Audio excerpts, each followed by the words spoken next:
are producing unimaginable amounts of waste. Just think about it. Trash is a byproduct of most daily interactions with the world. When you get coffee in the morning, it produces trash. When you eat lunch, the food is wrapped in an excessive amount of waste. Groceries or toiletries, there's cans, boxes, bags, cartons, bottles, paper. It seems as though our trash is filling up faster than we can remember what we've consumed. It doesn't help that these temporary use products find their way into the landfill before necessary. The lifespan of our supposedly long-term products are unreasonably short and continue to get shorter. In-home technologies and appliances are a great example. We consume, throw away, and then repeat, but don't even think about how what we consume pollutes our earth. These things don't just take up space when unwanted, but use up valuable resources and emit unwanted carbon into our atmosphere during their production.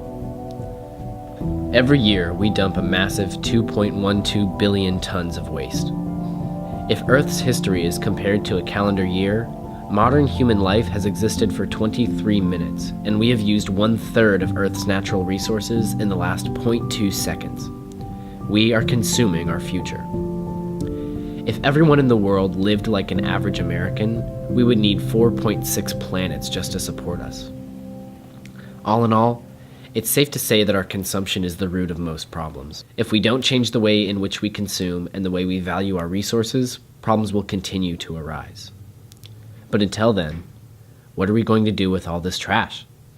How do we use the unusable? Are there any solutions? Yes.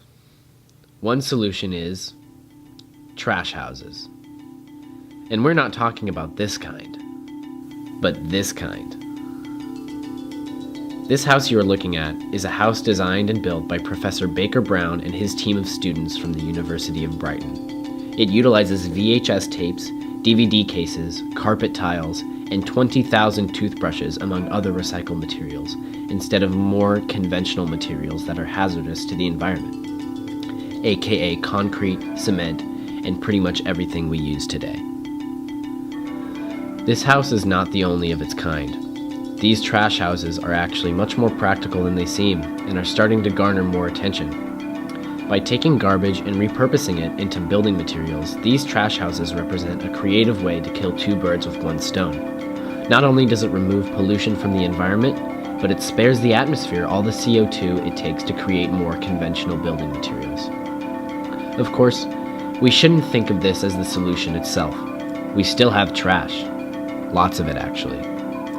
Trash houses are only a part of our path towards sustainability that utilizes the mistakes of the past until we make the necessary changes to minimize our trash production. That's why we should start thinking about the future and net zero housing. The path towards complete sustainability is very clear and is being looked at very closely right now. Engineers, architects, and producers of metal, concrete, and wood are all finding ways to recycle these materials and reduce their carbon footprint. Producers have looked to trees for the answer to scientifically make their products a carbon sink, where the material would absorb and hold carbon.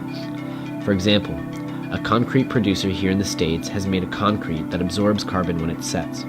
When it's used, not only could the structure of these buildings be made out of recycled materials, but the insulation and carpets as well. Currently, most carpets are already completely made of reused materials.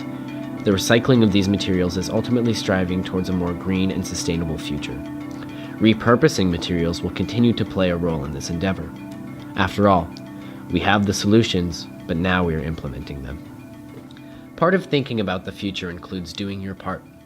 Repurposing waste to build houses is a brilliant idea, but ideas aren't always enough. The trash houses are just a band-aid on a bullet wound.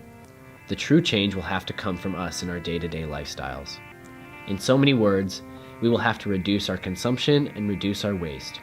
A good place to start is recycling. It's the simplest thing you can do to alleviate your impact on the environment and keep some of your waste from getting dumped in a landfill. If you have the means, start a compost pile or use a communal compost pile. This repurposes organic foods back to the earth. But of course, avoiding wasting food in general is even more effective. There are new services gaining popularity that focus on the issue of waste production. If you are working on a big project, websites like FreeCycle source recycled materials for you so you know that your project's footprint is minimized. Reducing consumption is also an important step.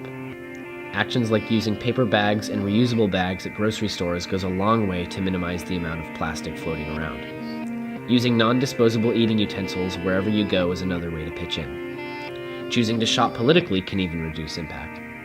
With enough support, spending your money only on products made ethically can change the tides of the market and make eco-friendly packaging the more profitable mode of production. The amount of trash in the environment is a disaster. Overall, it comes down to human error and inaction. These trash houses are a creative take on the issue and could do some serious good in the world if the paradigm was shifted and they were more widely implemented. But this is not to detract from the fact that the best and only way to solve this crisis is to fix it at the source. Because just as it is because of all of us that there is so much pollution, it is going to take all of us to mend it.